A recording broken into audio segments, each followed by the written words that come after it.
Here's a clean cinematic rewrite of your script: tighter pacing, sharper emotional turns, and a strong sense of quiet power, while preserving your original meaning and impact. Please help me reach 1,000 subscribers. She didn't soften it. She didn't hesitate. We sat across from each other at the kitchen table on a quiet Sunday evening. The kind of silence that usually feels safe, familiar. This time it felt staged. She tapped her fingernails against her mug, eyes fixed on the ceramic like it might give her courage. "I've been doing a lot of thinking," she said finally. "I feel like I missed out on experiences, on life." I nodded slowly, already sensing where this was headed.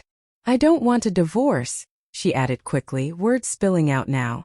"But I want to see someone else." The sentence wasn't loud. It wasn't dramatic, but it landed like something permanent. I waited for a smile, a laugh, some sign this was a terrible joke. "Nothing. It's not emotional," she rushed on. "It's just exploration. He makes me feel alive. I think we're mature enough to handle this." Of course, there was already someone. She looked calm. Too calm. Like she'd rehearsed this conversation alone and finished feeling guilty long before I ever sat down.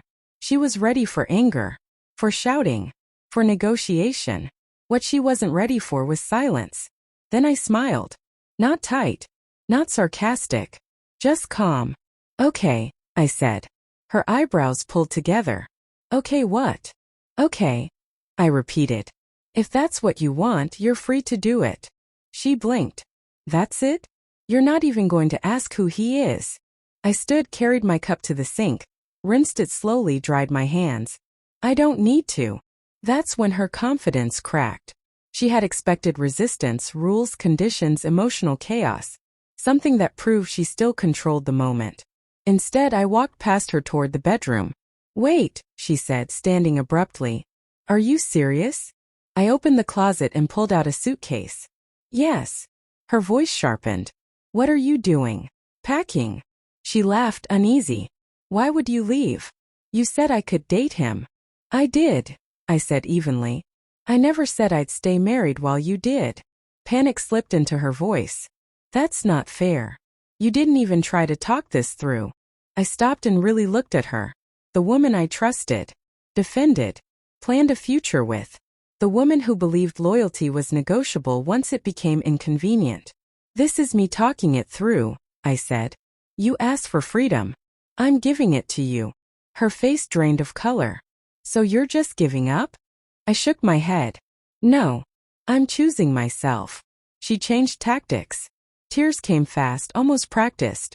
"I never said I'd stop loving you. This doesn't mean you're not enough." "That's exactly what it means," I said quietly. "And I won't argue with someone who already decided I wasn't." She reached for my arm. "You're overreacting."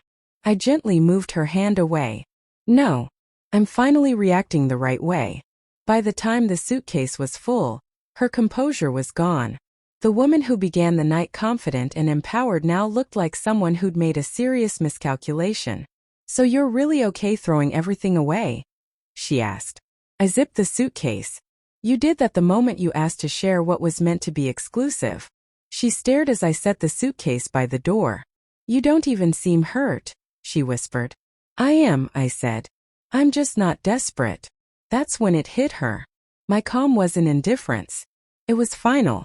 She left that night, still arguing, still insisting I was being dramatic. I didn't stop her. I didn't watch from the window. I locked the door and leaned against it, breathing freely for the first time in weeks. Days turned into weeks. Her messages came in waves, defensive, apologetic, frantic. "He wasn't what I thought. I made a mistake. Can we talk?" I never replied. Not out of spite. Not out of anger. But because, for the first time in a long time, I respected myself. And that, more than any shouting, any revenge, was what truly shocked the woman who thought she could keep everything while asking for more. If you want a shorter YouTube-friendly version, a 7-word title, or a strong closing line for retention, just tell me.